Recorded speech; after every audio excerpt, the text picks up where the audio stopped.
and welcome back to the Acta Non Verba podcast. Today I'm very excited because I brought such a special guest for you guys. His name is Jonaed and he is the host of the No Degree podcast and the founder of Nodegreecom. He helps people land their dream job without the traditional degree that they thought they needed. And he's making such a big impact in the world and also for everyone listening in Latin America and Latin America too, by teaching people how to get remote jobs in tech and any other industry across the board. And in this episode, I just want to dive deep into how to get remote jobs because everyone listening to this podcast will be listening because of that mostly. But especially for non-technical professionals, so people who don't have a degree. So yeah, thank you for coming. I'm so excited for this chat. I'm excited too. Ask the questions. I always love sharing my experience and I love sharing what people can, take something and change their lives. Welcome to the Acta Non Verba podcast. I'm Minty and here we'll talk about business, freelance, mindset, education, mental health, life, personal growth, and everything to help you overcome your fears, know yourself, and create the life and career of your dreams. Each episode aims to provide you with motivation, inspiration, and advice to take control, achieve your goals, and elevate your life so you can take action because we believe in deed, not words. Episodes in English and Spanish every week. I love how the fact that you take it to the next level in terms of like trying to help people and giving the tips. But something before we go into the details and how to land a job and whatnot, if you don't have a degree or what, the thing that I want to understand before we move on to that is what motivates you, because I do want to understand the person that is sitting in front of me. And I want to understand like what happened or what should I know about your life experience or your past that made you go that route? Because both you and we have our own businesses. I don't know I know you have a company, you have your own business. In my case, I'm a freelancer. I also have other endeavors, but we have like the same dream, like trying to help people land a job. But I want to know why, in your case, what was the thing that happened to you that made you try to help people in that case? Honestly, I've always loved helping people, right? Like my friends tell me, hey, I need help. My car is busted at 2 a.m. And usually I'm there for me too, right? I've always helped my friends. I've been able to do well. That's one of the reasons I'm not future because I have a strong right? And I've seen my dad do it and all that. Why I got into the job search space, a job, especially if you don't come from the best background, it's life-changing, right? The right job can take you for your family, can uplift just everyone around you. That I have been able to help my friends get great jobs they didn't know about, get raises, and uplift people around me. And that is what I love. I found Nodegreecom 15 and it was on Reddit. Someone asked, for those of you without a college degree who make us, how'd you get the job? And people said, I'm a adjuster, I'm a surveyor, elevator repair. Don't think of. They don't say, hey, I want to be a claims adjuster. Hey, I want to grow up, become XYZ. And how'd you get the job? It was like my uncle, my friend. And I was like, what if you don't have that uncle or cousin? So many, they just don't know about the jobs. They didn't even know that. So I was like, why can't I be that uncle, cousin, or friend? And I love it. It's like, this is my lottery ticket. This is going to... And as I got it, I love the impact. And the real big thing that drives me, like I want to have a legacy where I impact people around me and I make a difference and I empower people to do better for themselves and I inspire people things that change the world. I love it. And I do consider myself, I'm the person that every other of my friends, they come like, hey, Mitch, I need business advice or how do I land a client? And so I can totally relate to that. Yeah. I'm really happy because I also was able to get some of my friends out of the rat race. I mean, in particular for me, I love the freelance model. I don't know about you, but yeah. But yeah, so and something that I would like to touch upon, it's many people listening to this are from Latin America. So for us, you will know this, many people from Latin America too.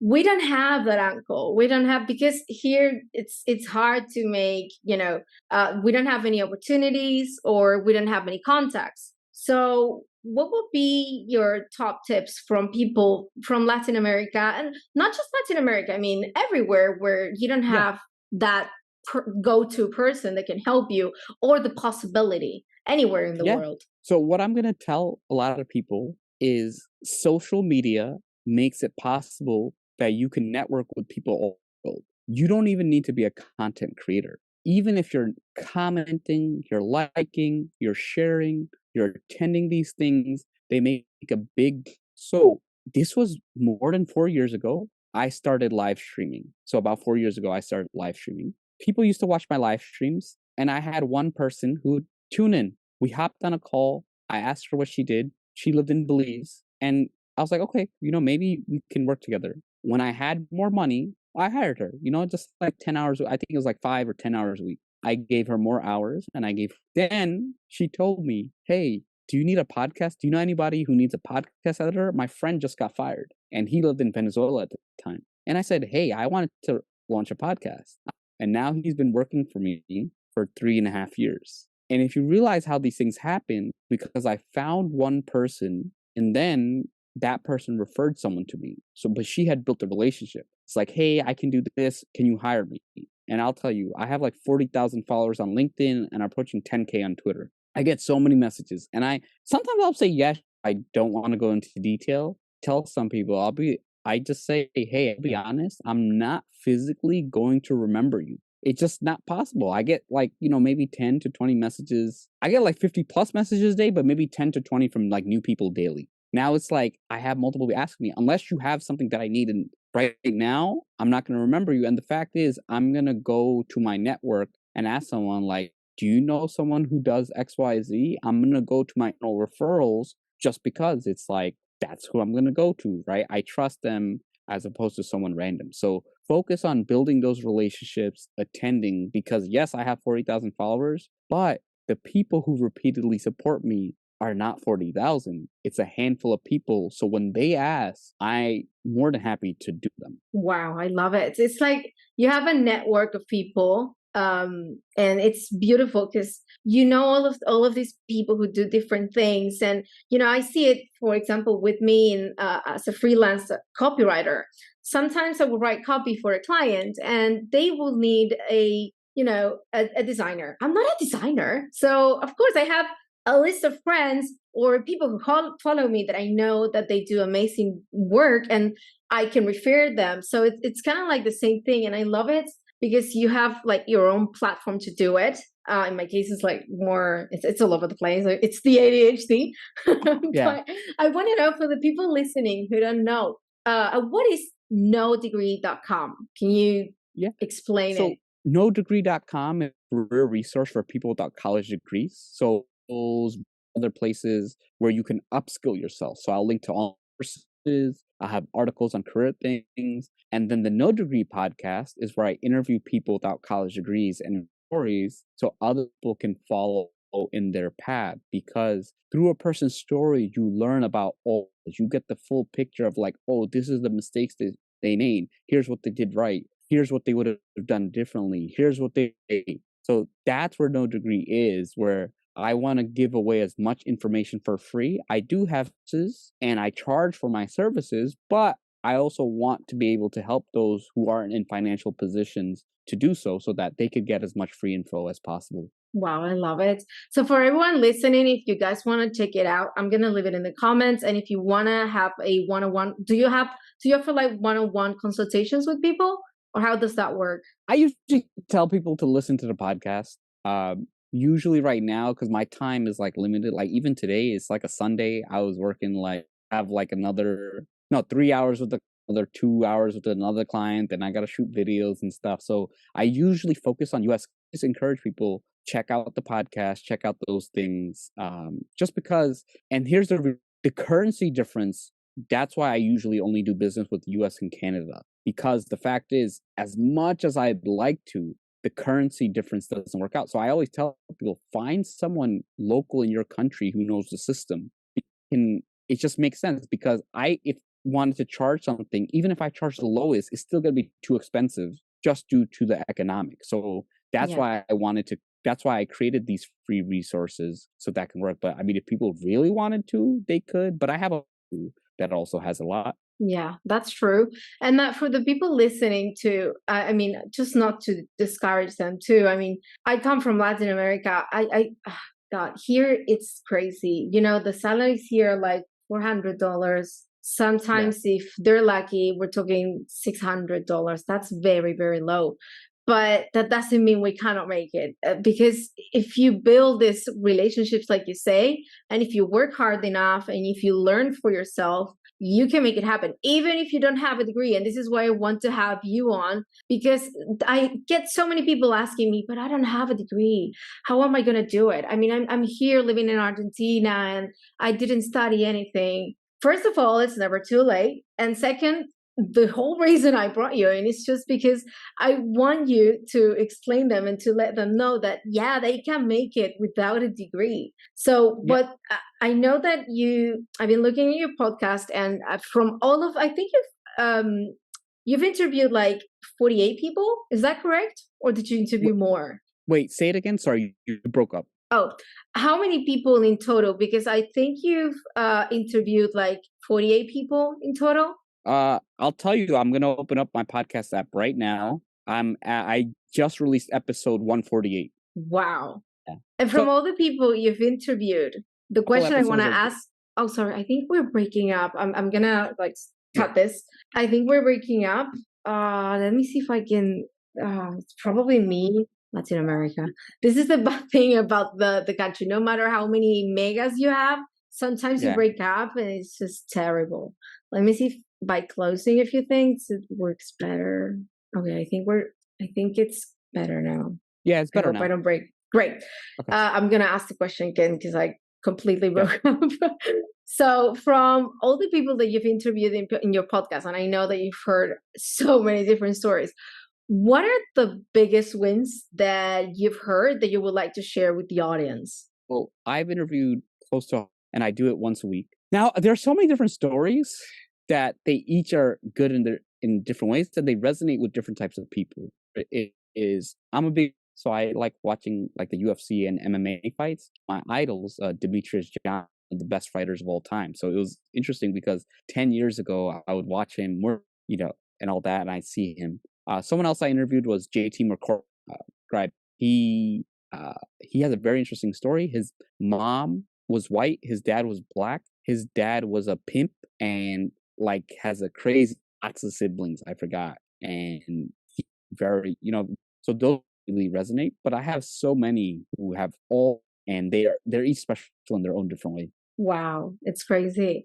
And now something that I want to ask you is, you mentioned many people listening to this podcast have ADHD, and something we have in common, people with ADHD, is we never finish anything we start. But unless we're like passionate about it, because I too don't have a degree and I made it. And it's beautiful to be talking with you about this, because for everyone listening, and it doesn't matter where they're from, if they have ADHD, I know it's going to be super hard for them to actually finish, especially a degree. So I imagine that from the people that you talk to, there might be a few ADHDers, people who follow you, apart from Lobo, No, a lot ADHD. And it's funny, some of them, when I'm interviewed, I think I have ADHD. The ICNU framework, which stands for interesting, challenging, novel, and urgent. And they're like, I think I may have ADHD. So the thing is, people with ADHD, it's not a lack of focus.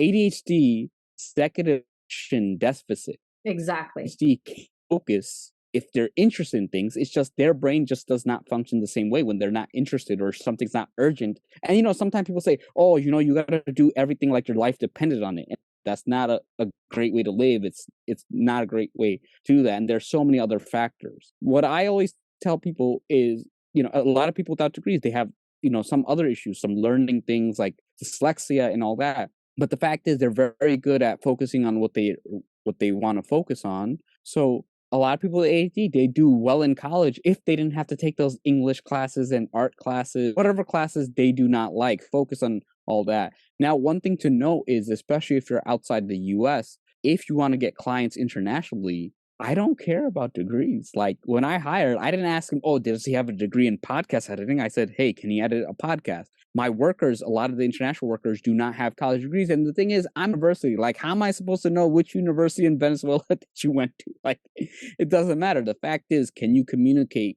Can you solve the problem I have now? So sometimes within your own country, you may not get opportunity because they require the degree. But the thing is, sometimes the opportunities that pay more that are abroad, that are remote, don't care because they don't even know about your universities. What they care about the relationship and can you network, and networking is the factor that will set you apart. I love it. And as to someone with ADHD, something I want to say is, I don't know if it's just me, and I want to hear your thoughts on this, but I think that the education system, and not just in Argentina, I think it happens in the US too, it's failing. Because, I mean, yeah, of course, you need a degree if you want to be a doctor. Like, of course, we get that. That's for sure.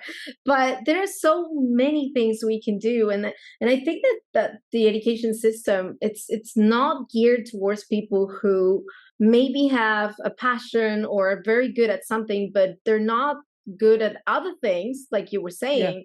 And it's just a requirement. Let's say, I don't know, for example, if you want to study translation in Argentina, you have to study English history. Like, I understand, I mean, it has to do with general culture, right? But what if you're not good at remembering those things, and it has nothing to do with your ability to be a translator, right? So I guess what I'm trying to say is it is important too to understand that sometimes the education system makes you lose time. I mean, it makes you waste some of the time, because maybe that could be time better spent in reading something else that is more connected to what you do. Yeah. So here's the thing. Education can come in many different forms. A lot of people and schools have marketed that the only way to get an education is through school. You can get an education through reading books, through listening to podcasts, to taking online courses, by getting experience. These are all valid ways to educate yourself. Some people, school works for them. Good for them. It may not work for them, or they may not be in a position to go to school because maybe they have to get a job right with their family. So many life, because you have to figure out how you learn, what works for you based on your lifestyle and financial things and all these other factors, and then go down that route. And learning is a lifelong thing. Like, think about it. You get a degree. Let's say you get a degree. Do you stop learning? No. So the fact is, and the most important lessons that you'll learn in life will be outside the classroom. The most important, like intelligence, how you communicate, how you interact with others. So if you don't get a degree, those are areas where you can compete with people who have the degree. And more countries are focusing on skills. And the thing is, the newest areas, like now they have like ChatGPT and all that stuff, that you don't need a degree. Just go around and play with it. And then you learn the ins and outs. School is going to be way too slow when it comes to fast moving industries. And then there's so many other things like video editing. My podcast editor, I told him, I was like, hey, I want to give you more hours. Can you learn video editing? And he learned it. And now he does amazing video edits for me. So video editing, audio editing, customer service, all these other things that if you learn specific things that people need, you can start charging for it and build those relationships. And you'd be surprised at what people are looking to hire. And then I think going forward, I do have to hire some international people for some roles. So it's like, again, I'm going to go to my network. And again, I'm not going to care about the degree. I'm going to care about, hey, what can you do for me? Here are the problems that I have. Can you solve them? Yeah. And also something that I think people overlook this very much, the soft skills. They're so important. And that's why I think it's important for people to know what their soft skills are, what their strengths are as well. Because that's not something they teach you at school. That's not something they teach you at uni. And that is something that is very important in the workplace. Can you listen? Hold up. I can't hear you. Am I break? Oh my God. Don't tell me I'm breaking again. Hold on. Oh no, this is my fault. I can hear you now. Oh, don't worry. I'm gonna start again. No worries. I will edit it. Don't worry. Oh, I just hate the fact that it's breaking up so much. I don't know if it's I have like. No, this was my fault. Don't worry. No. But it's also my internet. It's failing for some reason. I don't know why. It was working perfect. Yeah. A few hours before. Yeah. It's God. But yeah. So what I was saying is, something that is very important that they don't teach you at school, and I think that it's it's crucial when it comes to looking for a job or trying to find a client is your soft skills. And that's something people often overlook. And that is something you don't learn at school. That is something that is very, deep within you. And that's what makes you maybe stand out from other people who are maybe going for the same job or looking for, I don't know, going after the same client. So what do you have to say about soft skills? Because that's, of course, that is something you don't need a degree for, but what do you think about them and how they can help you position yourself? Yeah, especially if you want to get remote jobs and you want to get international jobs, you want to build a network, your soft skills is what's going to set you apart, that your ability to communicate. I get so many people sending me a message like, hey, here's my thing, please use me. And it's like, what? You have to put yourself in my shoes, read my profile, look at this, know how to communicate. So you have to do those things to set yourself apart. Even when you have conversation, I hop on a lot of networking calls. I can't keep up with everybody. It's the people who know how to hold a conversation, who are actually interested in me. They're the ones that I'm going to think of. Exactly. It is important to be a good listener too, and just instead of just I get that too. People who are like, "Yeah, please hire me," but what do you do? Yeah. And it's nothing to do with the degree. I don't care either if you have a degree. It's what do you do? Do you have a portfolio? Did you work for to get something? And something that many people ask me, especially people who are, I don't know, developers that they learned on their own, or copywriters, or designers, and they don't have a portfolio, and they're like, yeah, but how am I going to get a client if I don't have a portfolio? You can make up your own portfolio, come up with the dream client that you want to have, right? And make them, or offer your services for free, and then use that, or have a testimonial, get a testimonial out of it. But people need to find those resources and be a little bit more creative and trust in the process a little more, because maybe they think in their heads like, no, why will I do this?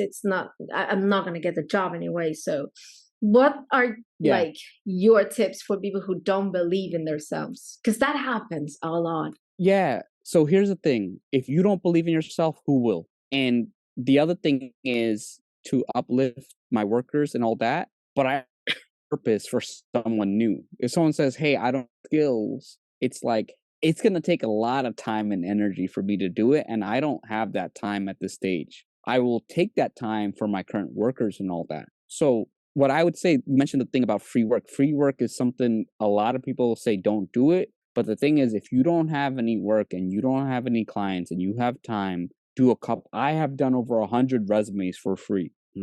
They got me referrals. They got me more. Now, would I have done as much? Probably not. And I did it throughout. But do some free work and then get them to write a testimonial for you on your LinkedIn profile. Then ask them, hey, do you mind recording a video of can you share this? Can you give me 2 referrals, 2 introductions? Can I put you on my website? Now you have that. So it's something that a lot of people are not willing to do. And then the thing is, people ask me a lot of times, and I get some free percent. And I had someone from the Philippines who asked, hey, I'm trying to break into podcasting. Can I do some free work for you for like a month or two? And she did it a few hours a week. And then she got a client after that. And she got the client because they said, hey, I helped this podcast with XYZ, and you learn a lot on the process. Now, don't do too much free work. Make sure it's not holding you back. But getting clients, no, build something, you're missing something. And why not gain actual experience? Time you pitch, hey, I worked for a job company and helped them with their LinkedIn post, and I helped them get on to learn. And can we have a discussion on if I can do that for you? Something like that. Yeah, that is true. And for the people listening, guys, don't be scared to reach out to the people. And this is again what he was saying. Reach out to people, make your own network. If I know at first it's hard because what do I say? How do I say it? How do I introduce myself? But once you start doing it, you meet amazing people, and you end up having your own network of people. You end up referring each other, and amazing opportunities can open up if you just try. It's just trying, it's not, I know it's hard at first, but it's not impossible. Look, it's hard, but it's a lot harder just staying It's a lot harder not having clients. It's a lot harder doing all those things. So you got to put yourself out there. There's just no way around it. Yeah, exactly. And now, for the people listening, something that I would like to ask you is, what do you think are the biggest challenges or roadblocks people with no degrees searching for, let's say, higher paying jobs face? Because let's say for a developer, which is a high paying job, but it's someone without a degree can also get paid really, really well in that industry. What would be your top tips for those people? Wait, can you say? Sorry, you broke up. Oh my God, did I broke up again? Yeah, Is it because you're going? breaking up, Is it but now? just ask again. Wow, you are breaking up now. Oh my God, I hate this internet. Yeah, don't It worry. is terrible. I don't know. Yeah. It's something crazy that happens here. I paid like a lot of money to get like the best internet, but it's like you have the data, video. but they don't come. It's crazy. Yeah. Okay. Yeah, ask it again. Okay, so what would be your top tips for people who have no degree but are after a high-paying job? Especially, we can see this maybe in software development. What do you think are the biggest roadblocks they have, and how they can overcome it? Okay. So first is a lack of awareness of jobs. Most people think, oh, the only way I can make lots of money. And it's like, no, you can do a lot of things. So first you have to figure out, what do I want to do? What do I like doing? And what do I need to do to get there? Just realize that there are many careers. The you choose, you have to stick to. It's not going to be just, oh, 1 month, I'm going to be the world's best copywriter. Whether you're going to video edit, you're going to audio edit, you want to work on sales, you want to work on operations, you have to figure out a lane, slowly get experience, or take online courses, or do projects. That's how you do it. So let me give you an example. Video editing, right? Go approach a business, say, hey, I'll create a video for you for free on your products. Can you tell me what you want to do? Can you send me some footage? Make an edit.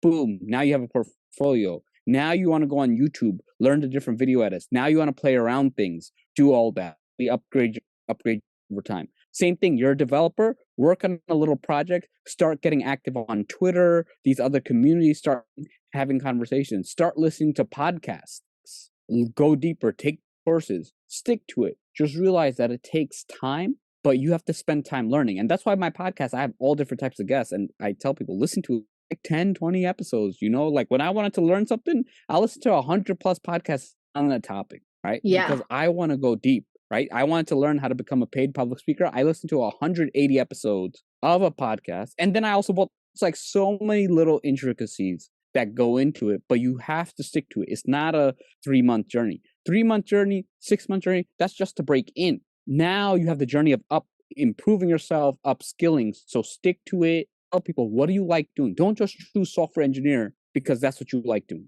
That no one told you to do. Don't just choose video editing. Do you do it? Do you like the lifestyle? Talk to a video editor. Talk to a copywriter. What is their lifestyle? What are they doing? Skills, right? For example, you have ADHD, hate being on the video editing. Don't do video editing. Like, don't do it just because your friend makes lots of money. That's not for you. Maybe you like talking to people. Maybe you like sales. Maybe you like. So there are many other things that you could do. It's a journey of figuring out what's right for you. Yeah. And the cool thing is now it doesn't matter where you're from, where you're listening from. With internet today, you can find anything anywhere and you could pursue your passion if you want to. So one thing I want to ask you is, you've been mentioning Twitter a lot. Is there a big opportunity in networking in Twitter? Because I'm not very active in Twitter. I'm mostly active on TikTok and Instagram. But can you tell me, why do you mention it so much? I'm just so curious about it.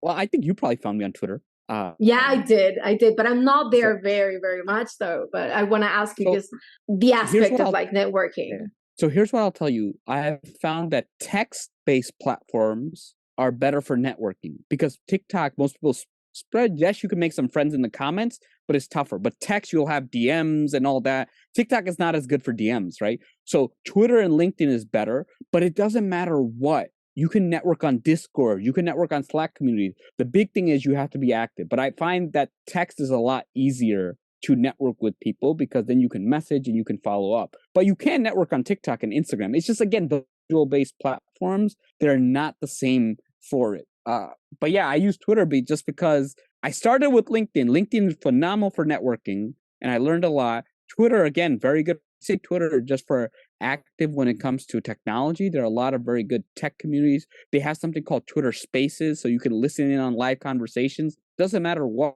If you're going to do a platform, stick to it. I would say, like, if I'm going to choose one platform for networking, choose LinkedIn, because that's where I started. That's where I got a lot of people, and you can stand, because like people use Fiverr to highlight their services, but you can bypass Fiverr by networking with people on LinkedIn. Yeah, that's true. And as someone who is on Fiverr Pro, I want to say something. I'm trying to position myself in LinkedIn. So my question would be, because now that you mention it, and I think that it's something really important, because I always tell people too, like, don't forget about your LinkedIn, or if you can, have your own website too, because you don't own the platforms. The platforms might leave tomorrow, or something might happen, and then you lose. You could get banned. You could get banned. All these things. Yeah. So, what will be your top tips for networking in LinkedIn or in Twitter?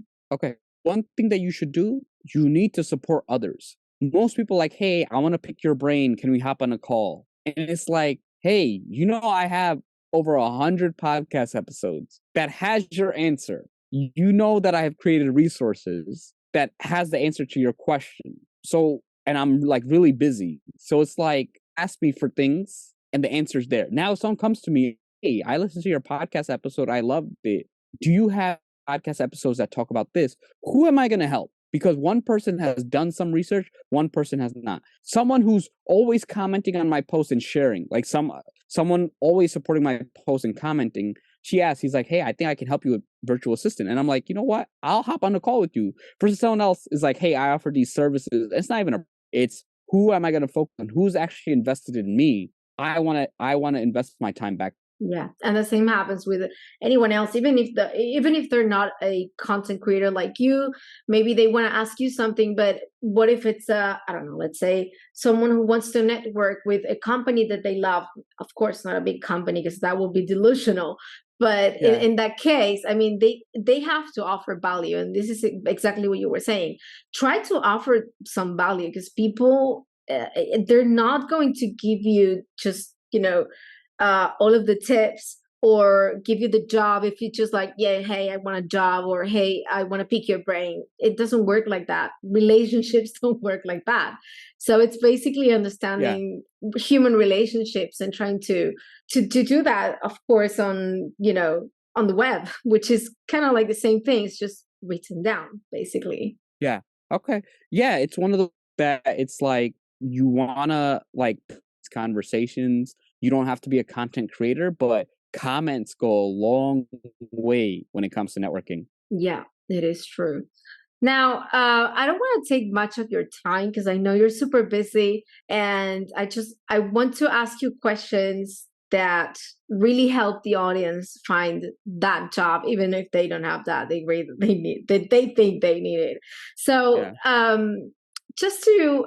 think that one of the biggest reasons people don't jump in and just try is because they're either not motivated enough, or they don't believe in themselves. So this is not going to be a very niche tip, but what would you tell them when they don't believe in themselves, or they don't have the motivation? Where can they go and find it other than podcasts? Because I know it can be hard. Yeah. So look, here's the thing. There's someone dumber than you with less skills than you who's making more money than you because they see opportunity. It's just reality. So, and again, I'm not saying you have to be the world's best expert. The goal is you don't have to be the best at what you do. Like my podcast editor, I mean, he's really good, but is the world's best podcast editor of all time? No, but I don't need him to be, right? No, exactly. Same thing. I don't need the best in the world. I need to be good enough. So just realize you don't have to be the best in the world. Now, motivation, I'll be honest, you can't rely on motivation because you just won't have it all the time. Like when a client, like it's a bad day and you have a client request, are you gonna be like, hey client, I'm not motivated, I'll do this tomorrow? No, what you need is discipline. You need to set up a good environment where you can keep succeeding. And you need to, if you're not motivated, can you do forward? obviously you're going to have days that you're motivated, that you can do a lot more, but you still need to be able to move forward, right? Same thing. These journeys are not like, hey, 1 week you're a content creator. I'm 4+ years in content creation. There are days I don't want to create, or, and I figure out a system that works for me. You got to keep it going. You got to discipline to continue doing things, and it just gets easier over time, and find out what works for you. Self-awareness is very important, but take it one day at a time. Just a little improvement every day goes a long way. Yeah. And that's something that you said made me think, because I know someone who right now he's looking for a job, and he's super, super, he's amazing at what he does, but he doesn't believe in himself. And I'm like, just jumping with 2 calls. I mean, the more you do it, because at first, for some people, it's hard. I know not everyone finds it easy to talk to a stranger, especially on camera. I know it can be overwhelming for some people, but the more you do it, and it comes to other things too. I mean, sending out your CV, or pitching a client, or networking, the more you do it, I mean, the first time is going to be super hard. I'm not going to lie to you. The second time might be a little easier, but the more you do it, the easier it gets, the bigger your network becomes, and the better you communicate, because you learn from the past experience. So for the people listening to this, I mean, guys, both Jonaed and I, we did it. It's possible. Just go out and do it, and believe in yourself. I mean, anyone can do it. Well, here's one thing. I'm going to believe in yourself to do well. There are a lot of people who don't believe in themselves and they still do well. It does help and it makes things easier, but it's okay. But take action, and you're going to see that belief action. Go make, and then you see, oh, I got a client. Like when I raised my prices, I was like, okay, I did believe in myself, but I tell people, raise your prices, see what happens. Like, oh, wow, I said yes. Now they start to believe. Now you can do it again. So you'll be happy you did it. Yeah, it's true. People are very scared of raising their prices, especially if they come from Latin America, because they're like, no, but we're cheap. But I mean, you're charging already too cheap. And if your client can afford it, they will be happy that you are raising your prices. The other day, this is so interesting that you mentioned this. I was interviewing a girl who came. It's the typical rags to riches story. She has an amazing story as a copywriter, and she comes from a very poor family. She used to live in the ex-USSR. I think it was in Moldova that she was from, and she just took a few copywriting courses. She spent all her money in one of I don't know if you know Alex Catoni, but she's like very known in the space. She took her course. The copywriting girl, right? I bought that course. I never finished really? it. I have the course. And so and she went ahead and tried it, and she landed a client that paid her like 70,000 or something like that, which is crazy if you think about someone coming from. I mean, she was telling me, I'm the only person in my family who flew for the first time. I mean, I was on a plane, the only person in the entire family, and landing those clients. And it's crazy, because at first she didn't believe in herself, but then she went ahead and did it, and she was like, I'm not even a native English speaker, and I'm making this much money. And for everyone listening, especially if they're from Latin America, guys, if you don't speak English but you understand everything we're saying right now, that means you can go and you can find the client too. Yeah, definitely can. Okay, and before we go, I just want to ask you 2 more questions, and I'm going to leave you.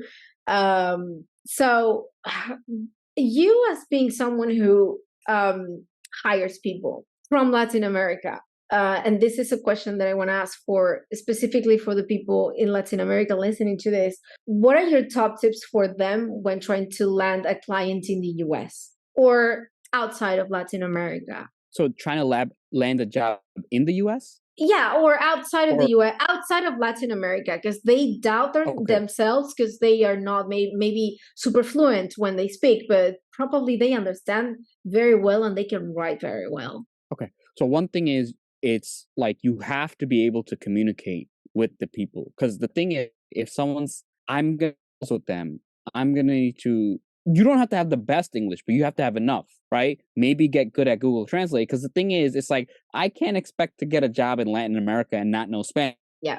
Like, I got to be. So if you want to get a job, English is definitely the language because it's more universal than other languages, but you have to no. And then look, the beauty is you can, if you learn Chinese, now you can do business with people in China. They'll be like, oh my God, this, like, be creative, right? Put yourself out there. And then look, there are other Spanish countries that you can do work with, or maybe you could focus on Spanish clients in the US, Yeah. right? You got to be creative in that. Yeah, that's true. You have to know you have to know all the intricacies. You have to, if you want to get work for me, you need to figure out, how can I pay you? What are the systems? You have to know, because I don't want to have to hire you and then I have to know how to pay you and do all these things, versus someone comes to me, like my worker, she figured out how to get paid through Payoneer. So you have to go figure out these logistics and these systems, because payment can sometimes be an issue depending on your country. Like, are you going to get paid via PayPal? Are you going to get paid via Zelle? You have to have this info because you have to make it easy to hire you.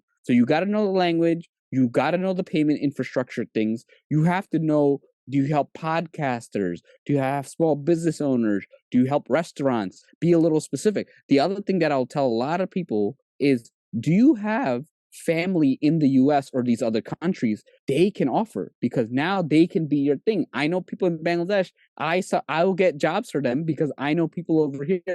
Hey, I know someone in Bangladesh. I know someone in India who can do XYZ. So you need to network with a connector or a family member in the other place. Be like, hey, I'll give you a split. Like, I do websites. If you, this is my charge, you'll get 10%, you'll get 20%. Now you have someone on the ground who can give you the intro, and it'll be a lot easier to close deals. Wow, I love that. And what you said about payments, that is so true. I mean, here in Argentina, it's so hard to get the payments. And sometimes I get people like, I want to write for you. And like, okay, I do need help, but you need to figure that out. Because of course, being in Argentina, you get the money in USD dollars too. Yeah. It's super hard to make the conversion and all of that. And then they come to you and they're like, yeah, well, just put it in my bank account. It's like, no, that means more work for me. I mean, the entire idea to hire someone else is to do less work. Yeah. So that what you mentioned is completely true. Guys, listen to what he's saying. It is exactly like that. And this is something that happens across all Latin America, not all countries, but it's very common, and it's something that you have to figure out. But before we leave, I always ask one question, and I want to ask you too. Is there any question I didn't ask you that I should have, or anything you want to close with? Oh, you know, it's funny. I asked this question to my podcast, the question. It's my favorite question. No, I love it. So what I'll say is, focus on the long term. Like, my journey right now is year 8 since I found my company, 4 years since I quit my job. I got a job to continue my company without getting funding because it just made sense. So you have to put sacrifices. You have to do all that. The journey will not be short. The bigger the journey thing is, it's easier than ever. Things are more, and you can do so well. And then the other thing is, you don't have to do it alone. Maybe you have some friends that are also in the same journey. Do that. Join them. Join a community. Find some people to do it with, because the people on my LinkedIn, I see them. I want them to succeed, you know, just like they want me to succeed. Do it that way. Take your time. Go forward. Build these long. Think about it. I get pitched for podcastings all the time. Some of them are a lot than my podcast editor, but he's been with me in my business. He's seen it grow. I know he looks out for me. I'm not leaving him. I just tell people, look, you could be, even if you're better, I'm not leaving him, you know, because he has that. And I just realized that those long-term relationships, that's what's going to get you things. Not just someone you meet one day, someone you've actually interacted with. Exactly. Because it's all about reliability and putting in the work. And yeah, when you say focus in the long term, it is better to have a handful of clients that will, you know, have your back and you'll have theirs, instead of going and pitching client after client after client and reaching out to new people. Like, yeah, of course, if you want to expand your business, that is okay. But having a handful of clients, it's easier, and it's easier also to grow as well too, in that sense, because you help them grow, and when with them you grow too. So yeah, it's a win-win. double win. Yeah, Yeah, exactly. it's a So, well, win-win. basically, that was really amazing. Thank you so much for coming. I'm gonna leave all your links below for everyone who wants to go and find those resources. Guys, go. Those resources are for free. His podcast is full of tips if you want to grow your own career with Nosy, where you can go there. You can reach out to him on Twitter and join these communities on LinkedIn too, and see what happens. Just go and try it. And again, thank you for coming and thank you for listening for everyone who's out there. Yeah, I appreciate you and I appreciate this episode. I hope it was of value to your listeners. And if it was, send me a message. Just say, hey, I listened to you on this podcast. I answered those messages. Yeah, he does. Thank you so much, Jonaed.